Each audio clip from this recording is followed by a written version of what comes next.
আপনি জোনাকিরে যদি আমার মতো স্মার্ট হ্যান্ডসাম মানে সুন্দর কারোর সাথে বিয়ে দেন, জোনাকি জীবনে আপত্তি করবে না। কথাটা মন্দ করো না, তাহলে জোনাকি জিজ্ঞেস করি।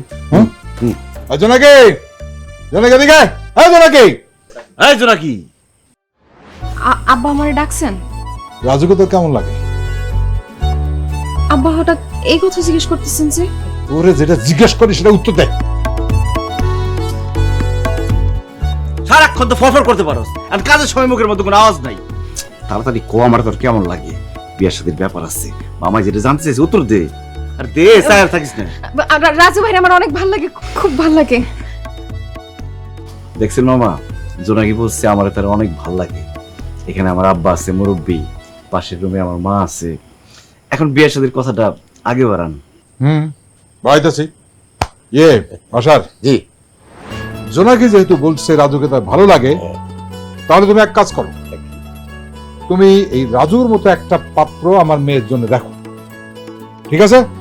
রাজুর মতো দেখতে এবং রাজুর মতো ভালো পাত্র চাই, খোঁজ দেখাও। আব্বা কি কইতেছেন? রাজু ভাইয়ের মতো দেখতে পাত্রের সাথে আমার বিয়ে দিবেন মানে? আরে রাজু বললো রাজুর মতো পাত্রের কাছে বিয়ে দিলে তুই আমত করবি না, তাই রাজুর মতো পাত্রের কাছে তোর বিয়ে দেবো। বাসার তুমি খোঁজ লাগাও। জি, খোঁজ লাগাইতে হবে না। আমার বন্ধু আছে সিদ্দিক, তার ছেলে অত্যন্ত নম্র, ভদ্র, শান্ত শিষ্ট, দেখতে অনেকটা রাজুর মতো। বাহ। ইটালি থাকে, বিয়ার পরে বউ নিয়ে ইটালি চলে যাবে। আমি এক্ষুনি সিদ্দিক ভাইকে ফোন দিতেছি, যাতে আগামীকালকেই তারা জোনাকিরে দেখতে আসতে পারে। আমি যাই। বাহ মামা, তাহলে অবশেষে জোনাকির একটা পাত্রের ব্যবস্থা হইলো। মামা, আমার মনে হইতেছে কি, কালকে যেহেতু পাত্র আসবে জোনাকিরে দেখতে, জোনাকি আজকে রাইতে আবারও পলানোর চেষ্টা করবে। ও যাতে পলাইতে না পারে, আমি কি সারা রাত ওর রুমে পাহারা দিব? একদম ঠিক বলেছো তো।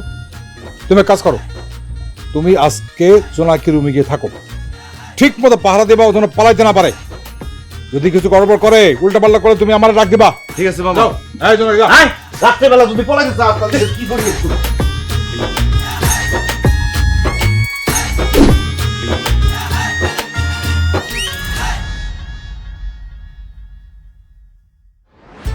আচ্ছা আপা, তুই যে পলাই গেছিলি, ও ছেলেটা দেখতে কেমন রে?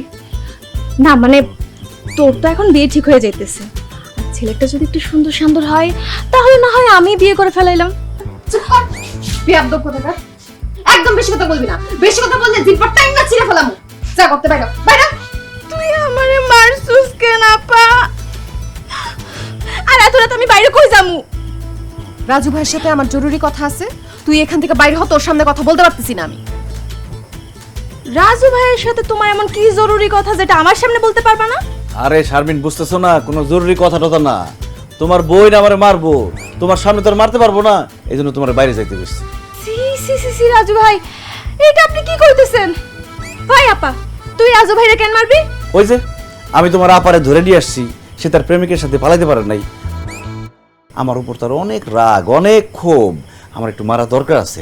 তুমি যাও, আমার মারতে দাও। আসো বাইরে, আসো।